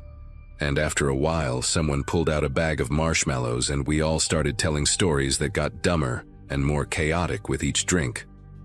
The fire crackled loud enough to make the surrounding woods feel farther away, like we were in our own bubble. At one point, Ivy tried to teach us a ridiculous campfire song she remembered from a childhood summer program, something involving hand motions none of us could replicate after 2 beers. We were loud, laughing, comfortable. Everything felt uncomplicated in the best way. Must have been close to midnight when Paige stopped mid-sentence and tilted her head toward the hill above our site. A narrow dirt road ran up there, empty as far as we knew, blocked from our campsite by a row of tall pines. But through the branches we caught the shape of a pickup truck parked on the road. No headlights, no movement, just the faint growl of an engine running low. At first we didn't quite register it. The fire was bright and our conversations were louder than our instincts. But the longer we looked, the stranger it felt that anyone would be up there, engine humming in the dark, without even a cabin light turning on. Lana muttered that maybe someone was just on the phone or taking a break. Paige joked that it was probably some guy who got lost trying to find a place to pee. None of us wanted to be the one to say the situation made us tense. Eventually the truck rolled away, slow enough that we heard gravel shift, and the mood drifted back to normal. We pretended we weren't still thinking about it as we put out the fire and shuffled into our tents. I shared a tent with Lana, and we lay there talking quietly until the conversation thinned and sleep started pulling us under. Sometime deep in the night, I snapped awake to the sound of footsteps, measured steps heavy enough to compress the soil but soft enough that whoever it was didn't want to be noticed. I held my breath, listening as those steps moved between the tents, one pass then another, followed by a faint clink near the fire pit. Lana whispered something I couldn't make out, and for a long moment we just lay there, barely breathing, waiting for the sound to continue. But eventually the night fell silent again, and neither of us dared unzip the tent to check. By the time pale light began filtering through the tent fabric, my nerves felt stretched thin from a night of half-sleep. The others emerged around the same time, each of us pretending we'd rested fine until Ivy admitted that she'd heard someone brushing past her tent sometime before dawn. Paige said she thought she heard low breathing outside her door flap, but convinced herself it was the wind because the alternative made no sense in a place so remote. None of us wanted to bring up the truck again, but the memory of its silent shape hovering on the ridge stuck with us like a burr you can't shake off. We gathered around what was left of the fire pit as the sky shifted from gray to gold, trying to act like people who'd simply had an ordinary night outdoors. Lana walked toward the cooler to start breakfast, only to stop abruptly and call us over. The lid hung open and most of the food we'd packed was gone, not dragged out or torn apart by animals, just removed, neatly, intentionally. Some wrappers were stacked to the side like someone had gone through everything with a purpose. Our campsite didn't show any signs of wildlife poking around. No claw marks, no scattered trash. No tracks that looked like anything but boot prints. The kind you don't expect to see when you know the only shoes among your group belong to 4 women wearing sneakers with very different soles. Ivy pointed out a set of prints circling the fire area, deep and crisp, as if made only a couple of hours earlier when the ground was still damp. That realization sent a shiver through our group. Not panic exactly, but an unsettling awareness that someone had been studying our space while we slept. Paige backed away from the fire pit and moved toward her tent, saying she wanted to grab her phone to check the time. Then she stopped at the doorway, staring at the roof of the tent like she couldn't quite believe what she was seeing. Resting right in the center was a set of car keys. Not ours. Not from Lana's SUV.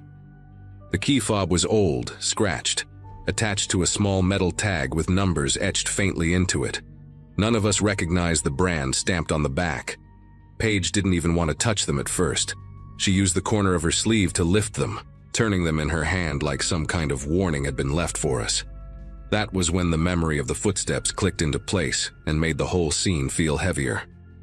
Someone had walked between our tents, rummaged through our cooler, circled our fire, and left keys deliberately where they'd be seen. Lana's voice shook a little when she suggested maybe the keys belonged to someone who stopped by during the night for help. But if that were true, why not say something? Why not call out, and why take our food? We all kept scanning the tree line and the ridge above, half expecting to see that same truck watching us again. The woods around us felt unusually still, almost like the morning was waiting for us to decide our next move. Lana was the first to suggest packing up, and none of us argued. We moved quickly, not talking much, just collecting our things in a rhythm that bordered on frantic. Every few minutes, one of us would glance at the dirt road above the hill, expecting that truck to appear again. The morning air carried a calm that didn't match the atmosphere inside our circle. Even the birds felt quiet, like they were keeping their distance. I remember stuffing my sleeping bag into its sack with far more force than necessary, wanting nothing more than solid walls and a locked door. It didn't help that the boot prints around the campsite seemed clearer in the early light, as if the person who left them had lingered longer than we first thought. Once everything was in the car, Paige insisted we walk the perimeter one more time to be sure we hadn't missed anything important. I didn't want to, but leaving without checking felt worse. We followed her in tense silence as she traced the line of disturbed soil leading from the cooler area toward the trees. There were more prints than we had realized, some overlapping, some angled like the person had paused to look back at our tents.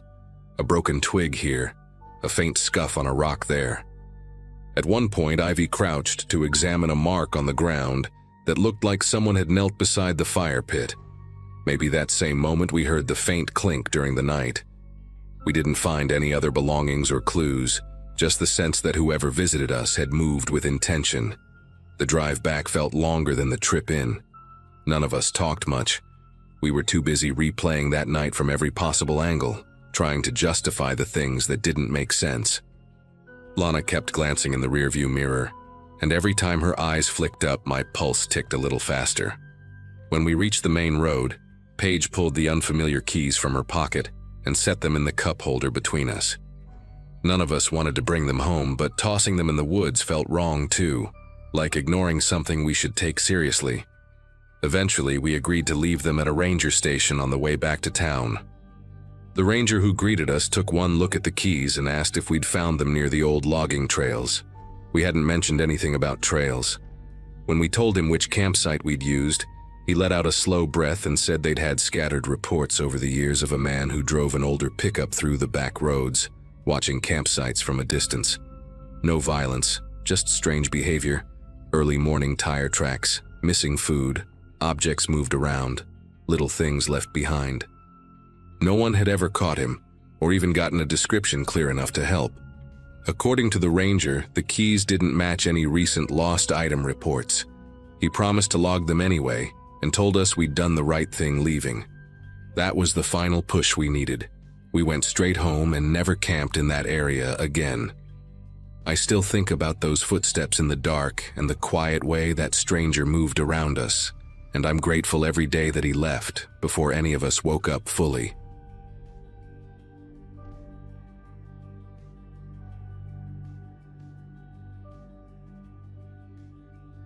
Camping at Pine Hollow State Park with my younger sister, Emily. was supposed to be a break from the noise of our everyday lives. I had just switched jobs, and she had taken a few days off from her internship, so disappearing into the woods felt like the right move at the time. We picked a small, isolated campground near a lake, the kind of spot where you can hear water brushing against the shore if everything else stays quiet. The evening felt peaceful enough, soft breeze, fire crackling, the smell of pine settling around us. Nothing that hinted anything strange was coming. We talked about work, about our parents, about how we both missed summer trips we used to take as kids. By the time we zipped up the tent for the night, it felt like life had slowed down just enough to breathe. Somewhere deep into the night, I woke up without knowing why. It wasn't cold, and there wasn't any obvious noise at first, just the usual nighttime sounds. Branches shifting, insects humming. Emily was asleep next to me, curled inside her sleeping bag. I was about to lie back down when a faint whisper crept through the fabric of the tent. It wasn't wind, and it wasn't some animal moving around. It was a voice, low, quiet, dragging the syllables like someone trying not to be heard. And it said my name, not shouted, not spoken normally. More like someone right outside our tent trying to get my attention without waking anyone else in the world. I thought I imagined it.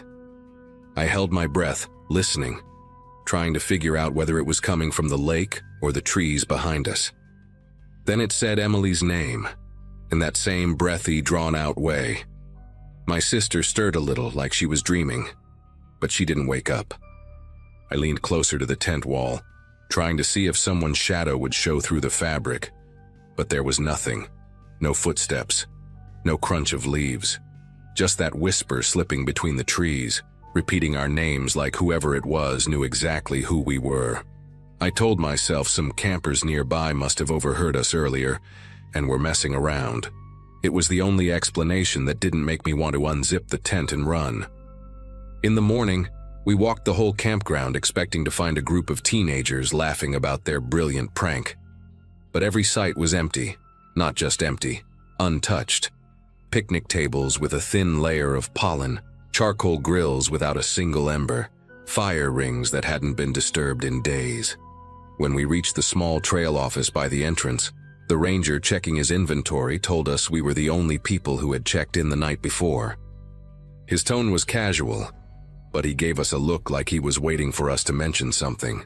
When I finally asked if he'd heard anything strange during the night, he paused just long enough to make my chest tighten, then said, "Visitors sometimes report voices in the woods, calling them by name, and that it usually happens right before someone vanishes on one of the trails."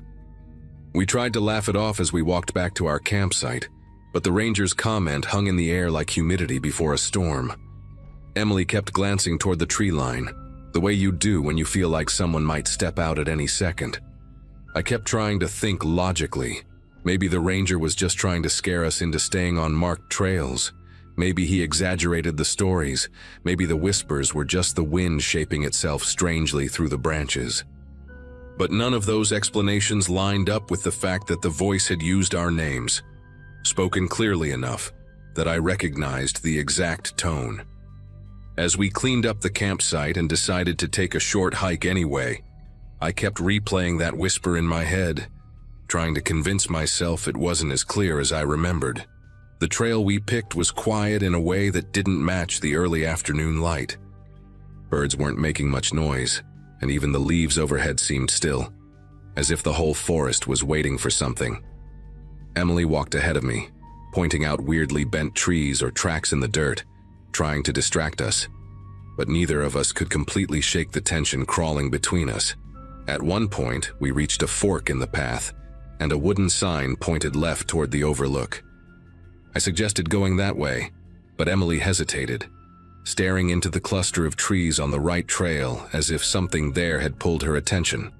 When I asked what she saw, she said she thought she heard someone whispering again, this time farther away, like a distant voice threading through the undergrowth. We stood there for a minute, listening, but the woods were silent. I told her it was probably just her nerves reacting to the ranger's story, and she nodded, though she didn't look convinced. We kept going toward the overlook, and for a while things felt normal again. The air smelled like sun-warmed pine, and the trail opened up just enough for light to spill through. But as we got closer to the viewpoint, something shifted around us. Not a noise, not a movement, more like the forest had gone quiet in a way that felt intentional. Emily slowed until she was right beside me, and I noticed the tiny hairs on her arms standing straight up. She whispered my name, not to get my attention, but to ask a question without saying the whole sentence out loud. Did I hear it too? At first, I thought she meant footsteps or branches moving, but then the same low whisper from the night before drifted toward us from the trees off the trail. Only this time, it didn't sound like it was calling from outside a tent. It sounded like it was standing somewhere between the trunks, as if someone was hiding just out of sight. It said my name once, then hers, letting each syllable drag through the quiet afternoon. Emily's grip tightened on my arm, and every instinct in me pushed to get her away from that stretch of forest. We stepped backward, slow at first, then quicker, not turning our backs to the trees until we reached the fork again. Whatever was in those woods knew who we were. And it didn't sound confused or lost. It sounded like it wanted us to follow. Back at the campsite, we didn't even sit down. We threw everything into the trunk of my car with the kind of coordination that comes from shared panic, neither of us needing to say much. The woods around us felt different from the night before, brighter but somehow heavier, as if the sunlight was just a thin layer stretched over something waiting underneath. I kept expecting to hear that whisper thread between the trees again. Emily kept glancing toward the narrow path that led down to the lake, as though someone might walk up from the shoreline at any second. We weren't talking anymore. Every few seconds, one of us would pause and listen, trying to catch any sound that didn't belong. Even the breeze pushing through the pines seemed too quiet. Once we were in the car, the relief was short-lived. The road leading out of the campground cut through a long stretch of dense woods, and the trees leaned close on both sides like they wanted to hide whatever moved beneath them. I focused on the dirt road ahead, but Emily suddenly said my name in a timid, wavering voice I hadn't heard from her since we were kids. She pointed to her phone. She had no signal, but the lock screen kept turning on by itself, displaying a dark, blurry image, as if the phone had snapped a photo from inside her pocket. The picture showed nothing obvious, but the background looked too much like the trail we'd taken earlier. She swore she hadn't touched the camera. I didn't know what to tell her. All I knew was that we had to get out of those woods fast. When we reached the ranger station again, the same man from earlier stepped outside before we even parked, like he already sensed we were coming back. I told him, without much detail, that we'd heard something again on the trail and didn't feel safe staying. He studied us for a moment, then said quietly that people who hear their names in the forest usually describe the same thing, a voice that seems close but never shows itself. Some say it sounds like a family member. Others say it mimics the exact tone of someone they know. And according to him, every missing person case in the park started with that same detail. He advised us to go straight home and not linger anywhere alone between the trees. The certainty in his voice left no room for argument. We drove the entire way back to town without music, without stopping, barely speaking. Emily kept her phone in her lap, screen facing down, like she didn't trust whatever had caused it to light up. I kept replaying everything. The whisper outside the tent, the empty campsites, the voice on the trail, the ranger's warning. That night, neither of us slept well, and for weeks afterward, I'd hear faint noises whenever I passed wooded areas, even small patches of trees near the highway. Nothing ever called my name again, but the memory of how it sounded hasn't faded. I don't know what would have happened if we had followed the voice deeper into the forest. I'm just grateful we left when we did.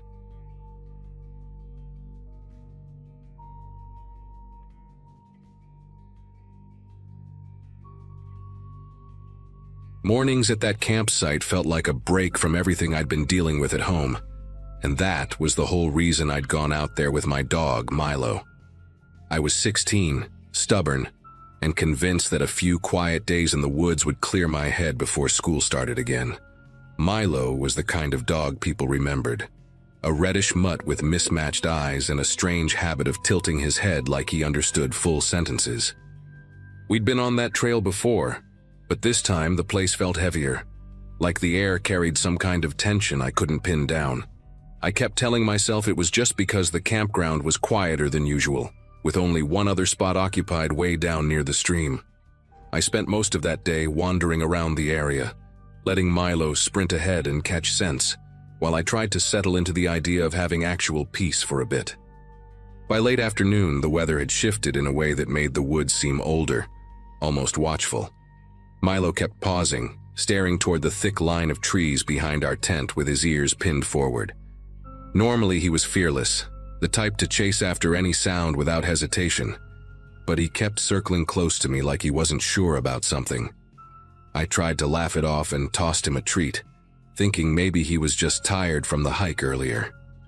The campsite itself had this odd layout: tall pines on three sides and an uphill slope behind us where the ground dipped into a shadowy ravine. Every time the wind passed through that direction, the branches scraped in a way that reminded me of someone dragging cloth over bark. I kept pretending not to notice how often I looked back at it. Everything shifted around dusk, right when I was finishing dinner over the fire. Milo perked up suddenly, tail low, nose twitching as he stared again toward the ravine. Before I could say anything, he let out this soft, uneasy whine, one I'd only heard once before, the night he cut his paw on broken glass and tried to hide it from me. Then he trotted toward the tree line, glancing back as if expecting me to follow.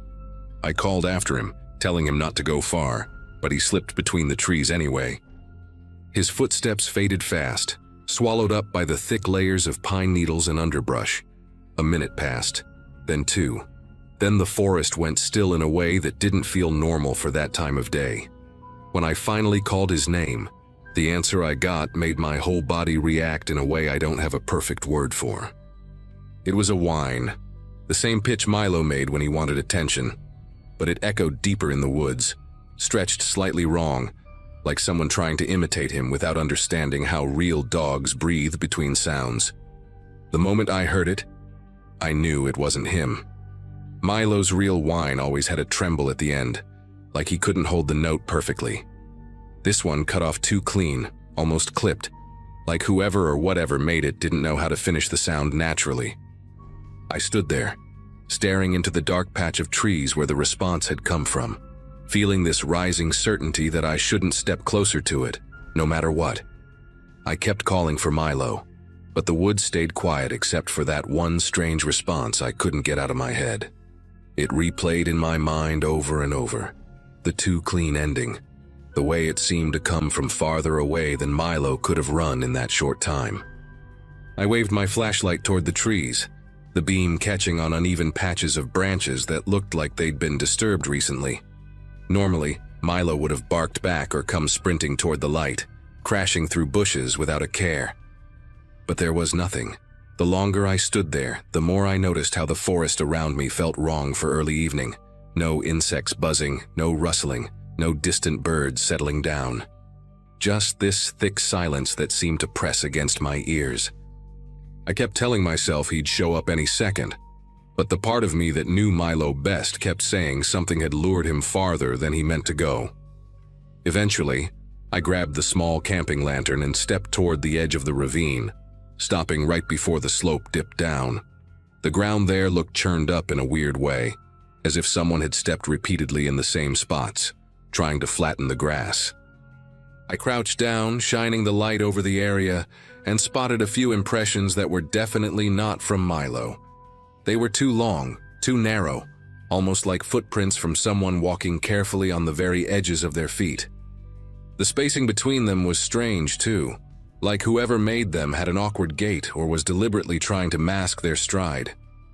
The moment I noticed that, the wind shifted again from the ravine, carrying with it a faint smell that reminded me of wet rope and metal left out in the rain.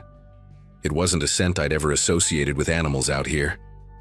Panic started creeping up on me, but I forced myself to think rationally and headed back to the campsite.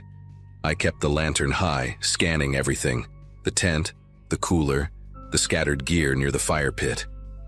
Nothing looked disturbed, but the whole spot felt like it wasn't mine anymore, like someone else had been circling it while I wasn't paying attention. The shadows seemed longer than they should have been, stretching toward the tent in thin, crooked shapes that didn't match the trees behind them. I reached into the tent for my phone, hoping for a signal, but the screen stayed stubbornly blank. That isolation hit me harder than I expected. I stood there with my hand on Milo's empty leash, realizing I didn't even know which direction to start searching without risking getting lost myself. My instincts kept telling me to stay put until sunrise, but every few minutes I'd hear something subtle, a faint crack, a soft shift of leaves, coming from the same area Milo had run toward. Not close, but not far enough to ignore. It almost felt like someone was matching my movements from a distance, stepping only when I stepped, pausing only when I paused. At one point, I heard that imitation whine again, but this time it sounded quieter, like whoever made it was trying to lure me slowly instead of calling me directly. I stood perfectly still, gripping the lantern so hard the handle dug into my palm, listening to the echo fade into the trees. There was no way Milo would have responded like that. Whoever was out there had been practicing his sounds, waiting for the right moment. At some point in the night, exhaustion won over fear, and I ended up sitting with my back against a tree, trying to stay alert while fighting off the heaviness in my eyes. The lantern burned low, giving everything around me this washed-out pale look, like the world had been drained of color. Every so often I whispered Milo's name, quietly enough that if someone was listening, it wouldn't give away my position too clearly. The forest answered with nothing but that same thick quiet, and it felt like the trees themselves were holding their breath. When the lantern finally dimmed to its weakest glow, I noticed movement near the slope. Not a full shape, just a shift in the darkness, like someone stepping back the moment the light tried to catch them. That single moment convinced me I wasn't imagining things. Someone had been out there long before Milo wandered off. The hours before dawn stretched endlessly, and I kept replaying every sound I'd heard the day before. Milo sniffing around the trees, the branches scraping, the echoing fake whine.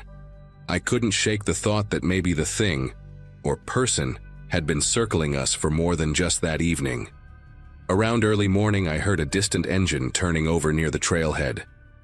It was old, the kind of engine that rattles before settling, and it kicked on as if someone had been waiting for the exact moment sunlight started touching the trees.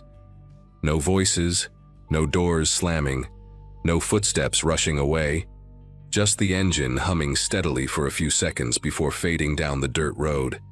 I stayed frozen where I sat, listening until the sound was completely gone. When it finally stopped, the forest seemed to loosen its grip on the silence. Once the sun pushed fully through the treetops, I grabbed my pack and headed toward the trailhead, calling for Milo in short bursts. My voice bounced strangely between the trees, like the forest hadn't quite woken up yet. I didn't get far before I spotted him, lying just a few yards off the path, half hidden behind a cluster of ferns. His fur was ruffled, and he had a shallow cut near his shoulder, like he'd brushed against something sharp or been grabbed roughly. He lifted his head when he saw me, tail thumping weakly against the ground, and the relief that hit me nearly knocked the breath out of my chest. I wrapped my arms around him, checking him carefully. His injuries weren't deep, but he looked shaken in a way I'd never seen before. He kept glancing past me toward the woods, as if expecting something to step out. I carried him back to the trailhead as fast as I could, and that's when I noticed something I'd missed earlier. Tire tracks that didn't belong to any ranger vehicle. They were fresh, narrow, and uneven, like the vehicle had been loaded unevenly, or someone inside kept shifting weight. The tracks led away from the campground, the same direction the engine sound had gone. I didn't stick around to investigate. I just got Milo into the car and drove straight home. Even now, thinking back on it, I'm convinced someone had been watching the campsite for days, waiting for a chance to separate us. Whoever it was knew how to imitate Milo just well enough to lure him off, but not well enough to hide the mistake in the sound. That tiny flaw might have been the only thing that stopped me from walking into the trees that night.